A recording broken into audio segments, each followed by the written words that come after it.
ఇప్పుడు మీ జుట్టు రాలడం పూర్తిగా తగ్గిపోతుంది. ప్రిస్మోస్ B fall cure miracle herbal hair oil తో. నమస్తే, నేను Kesh. Welcome to Suman TV. One nation one election జమిలీ ఎన్నికలకి కేంద్ర ప్రభుత్వం సన్నద్ధం అవుతుంది.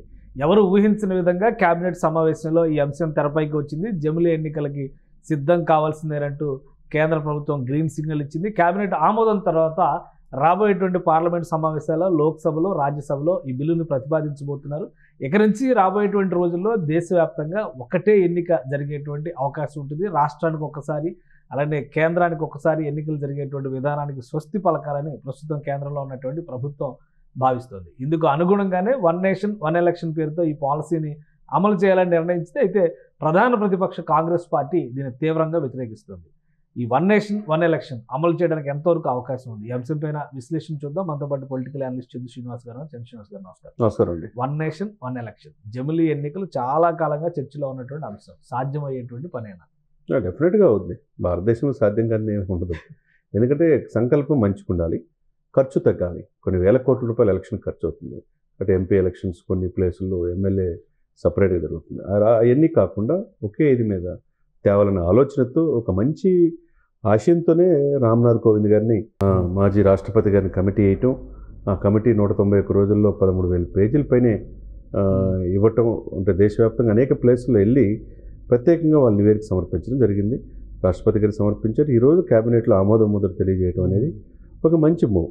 ఎందుకంటే మనకు తెలియదు ఏం కాదు, ఖర్చులు పెరిగిపోతున్నాయి. భారతదేశం కూడా ఆర్థికంగా బాగా డెవలప్ అయ్యి అగ్రరాజ్యాలతో పోటీ పడే పరిస్థితిలో, కానీ రామ్నాథ్ కోవింద్ రిపోర్ట్లోనే 5 రాజ్యాంగ సవరణలు చేయాల్సిన అవసరం ఉంది వన్ నేషన్ వన్ ఎలక్షన్ అమలు చేయాలంటే అని ప్రతిపాదించారు. ఈ 5 రాజ్యాంగ సవరణల్ని ఇప్పుడు చేసేటువంటి స్థితిలో కేంద్రంలో ఉన్నటువంటి ప్రభుత్వానికి బలం ఉందా? ఇది కదా ఇప్పుడు అందరూ చర్చిస్తున్నటువంటి అంటే కాంగ్రెస్ ఆ కాన్ఫిడెంట్లోనే మీకు రేపు శీతాకాలంలో పార్లమెంట్ సమావేశాల్లో పెట్టాలనుకుంటున్నారు. మీరు రాజ్యసభలో పార్లమెంట్ ఎలా ఆమోదం మేము తిరస్కరిస్తామని వాళ్ళు అంటున్నారు. అంటే వాళ్ళ కాన్ఫిడెంట్, వాళ్ళకి మాకు బలం ఉందని భావిస్తే అలా అంటారు. కాకపోతే ఇప్పుడున్న పరిస్థితులు ఏంటంటే, ఇప్పుడు మిత్రపక్షాలతో కలిపి 26 పార్టీలతో కలిపి సఫిషియెంట్గా వీళ్ళకి బీజేపీకి ఎన్డీఏ కూటమికి ఉన్నాయి. అదే పాయింట్ ఆఫ్ రాజ్యసభ కూడా ఇదివరకు మీద ఇప్పుడు స్ట్రెంత్ పెరిగింది.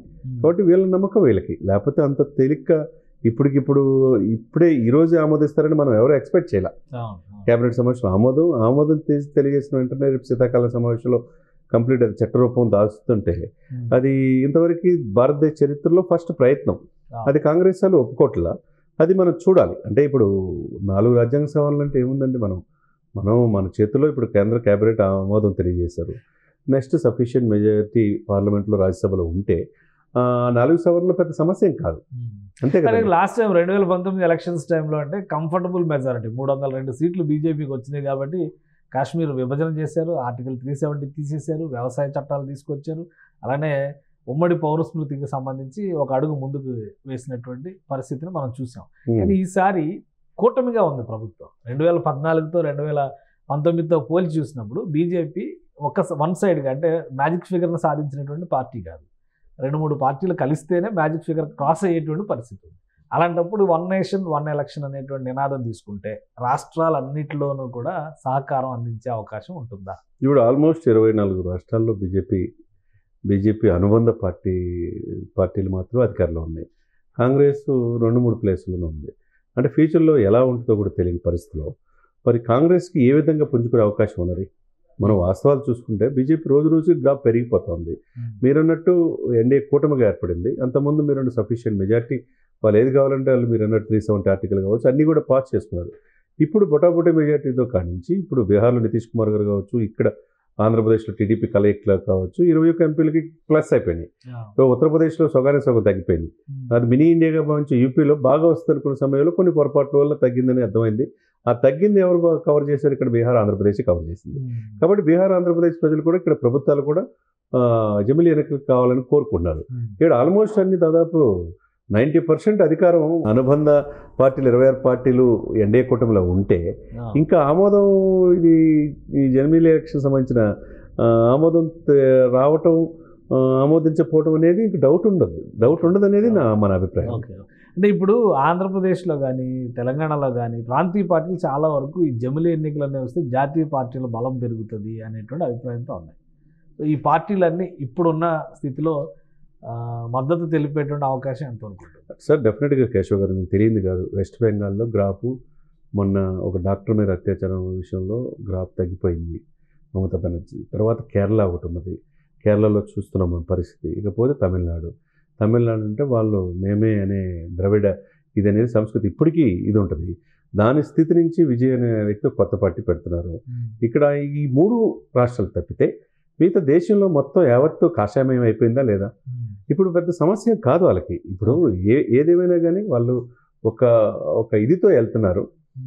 గత ప్రభుత్వంలో చేసిన 370 ఆర్టికల్ దీర్ఘకాలికమైన సమస్య పరిష్కారం తీసుకుని ముందుకెళ్లారు. ఇప్పుడు కొద్దిగా లేట్ అయినా కానీ ఇప్పుడు 100 రోజులు పరిపాలన మీద ఈరోజు ఎన్డీఏ సమావేశాలు జరుగుతాయి. కేంద్ర ప్రభుత్వం మ్యాక్సిమం వాళ్ళు ఏదైతే ప్రజలకు హామీలు ఇచ్చారో ఆ దిశగానే ముందుకెళ్తారు. ఒకవేళ బిల్లు పాస్ అయింది అనుకోండి, ఏంటి పరిస్థితి? ఇప్పుడు ఉన్న ప్రభుత్వాలు రద్దు అవుతాయా, లేదంటే మళ్ళీ మొత్తానికి కలిపి ఒకసారి ఎలక్షన్స్ పెడతారా? ఎలా ఉండొచ్చు ఈ ప్లానింగ్ అనేది? అదే ఇప్పుడు అంటే రాబోయే రోజుల్లో మనకు తెలియాలి. అంటే పూర్తిగా దీని మీద డెప్త్కి వెళ్ళలేకపోయినా ఎప్పుడు ఎలక్షన్ పెడతారు అంటే ఫస్ట్ జమిలీ ఎలక్షన్స్ అనేది వచ్చిన తర్వాత చట్టరూపం దాల్చిన తర్వాత విధి విధానాలు ఎప్పుడు పెట్టాలి. 2029 అని అన్నారు. 2029 ఎలక్షన్స్కి అయితే జమిలీకి ప్రిపేర్ అయి ఉండాల్సి ఉంటుంది. డెఫినెట్గా 2028కి రాష్ట్రంలో ఇప్పుడు అన్ని రాష్ట్రాల ఆమోదం, 2-3 రాష్ట్రాల ఆమోదం వాళ్ళు ఒప్పుకోకపోయినా దేశం గొప్పది. దేశం తర్వాతే మనం. దేశం మొత్తం యావత్ 90% యాక్సెప్ట్ చేసినప్పుడు ఈ 10% కోసం చూడాల్సిన అవసరం లేదు. కాబట్టి ఇప్పుడు దేశంతో పాటు ఎంపీ ఎలక్షన్తో పాటు కలిసి రావాల్సింది రాష్ట్రాలు కూడా.